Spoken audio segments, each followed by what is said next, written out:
इंदौर के विधानसभा राउंड में एक पेड़ मां के नाम के कार्यक्रम में केंद्रीय मंत्री अर्जुन राम मेघवाल ने पेड़ लगाकर कबीर के दोहे गाए। वहीं मीडिया से चर्चा के दौरान उन्होंने नेताओं को लेकर आ रहे बिलों पर भी बात की है। केंद्रीय मंत्री अर्जुन राम मेघवाल अपने एक दिवसीय दौरे पर इंदौर पहुंचे। यहां पर कई कार्यक्रमों में शिरकत करने के साथ ही एक पेड़ मां के नाम कार्यक्रम राव में आयोजित किया गया था, जहां पर उनके द्वारा सिंदूर का पेड़ लगाकर सभी को पेड़ लगाने के लिए प्रेरित किया। इस दौरान मंच से उन्होंने कबीर के दोहे गाते हुए बताया कि हमें अपनी मानसिकता पेड़ के अनुसार करनी चाहिए। पेड़ किसी को नुकसान नहीं पहुंचाता है, क्योंकि पेड़ को जो काटता है, जो उसे पानी देता है, यहाँ तक कि जो उसे पत्थर मारता है, उसे भी वह फल देता है। साथ ही उन्होंने मीडिया से चर्चा के दौरान बताया कि राज्यसभा से लेकर लोकसभा के सदन की शुरुआत 21 जुलाई से 21 अगस्त तक मॉनसून सत्र हुआ, जिसमें तमाम विषयों पर चर्चा होने के साथ ही ऑपरेशन सिंदूर था, जिस पर दोनों सदनों में काफी बारीकी से चर्चा की। सभी ने इसकी सराहना की। प्रधानमंत्री नरेंद्र मोदी के नेतृत्व पर हमारी सेना ने पराक्रम और अपनी शक्ति दिखाई। सारा देश सेना के साथ है। साथ ही एक बिल गृह मंत्री अमित शाह के नेतृत्व में पेश हुआ, जिसमें उन्होंने कहा कि यह भी बेहतर निर्माण का कार्य करने के लिए लाया गया है। बिल में यदि कोई नेता मंत्री किसी पद पर है और उस पर कोई आपराधिक प्रकरण दर्ज होता है जिसमें 5 साल तक की सजा है, उससे अधिक की सजा हो गई है और वह यदि 30 दिनों तक जेल में रहता है, तो 21 दिन में स्वतः ही उसे नेता या मंत्री की जिम्मेदारी है वह निष्कासित कर दी जाएगी।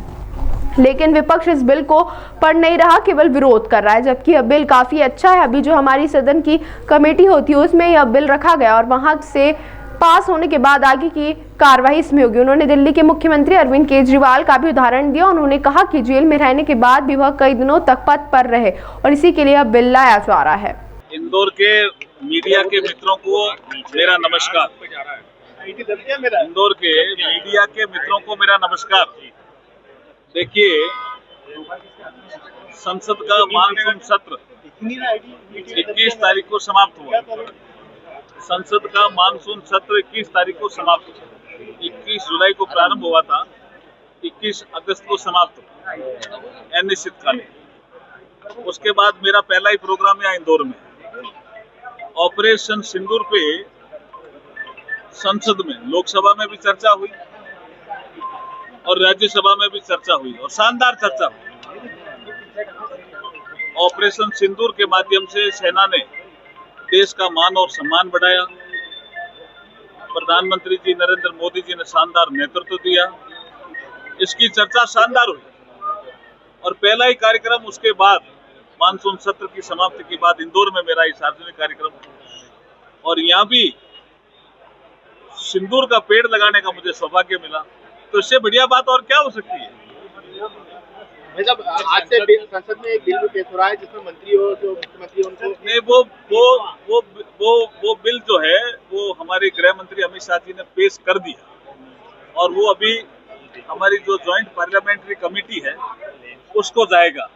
उस बिल में ये प्रावधान है कि कोई भी मंत्री या मुख्यमंत्री या इवन प्रधानमंत्री किसी अपराध में सजा पाते हैं, 5 या 5 से अधिक वर्ष का कोई अपराध है उन्होंने किया और सजा पाते हैं और 30 दिन तक कोई जमानत नहीं मिलती है कोर्ट से, तो 31वें दिन स्वतः वो इस पद पर नहीं रहेंगे। ये तो बहुत एक शानदार मेरे ख्याल में प्रोग्रेसिव लॉ है। इसका तो समर्थन करना चाहिए। अपोजिशन ने इसका विरोध किया। इसका मतलब क्या? अपोजिशन भ्रष्टाचार के पक्ष में, इसका मिसयूज होगा विपक्ष कह रहा है। किस तरह का? देखिए, एक अपराध जिसमें 5 साल और 5 साल से अधिक की सजा, अपोजिशन पूरे बिल को तो पढ़ता नहीं है। बोला हम कोई पॉलिटिकल धरना लगाएंगे तो उसमें भी आप पकड़ लोगे, उसमें कोई 5 साल की सजा है क्या? कोई ऐसा जुर्म आप करोगे 5 साल की सजा जिसमें होगी, कोर्ट जिसमें सजा दे देगा और आप जमानत के लिए जाएंगे, कोर्ट कहते हैं जमानत लाएंगे, केस नहीं है क्योंकि आप आरोपी हो और आरोप सिद्ध हो रहा है। ऐसे केस में उस आदमी को पद में रहना चाहिए क्या? हमने देखा है ना साहब, दिल्ली के मुख्यमंत्री जेल गए फिर भी पद नहीं छोड़ा। ये तो एक प्रोग्रेसिव लॉ है, इसका समर्थन करना चाहिए। गृह मंत्री जी ने अपील सदन में भी की है। धन्यवाद।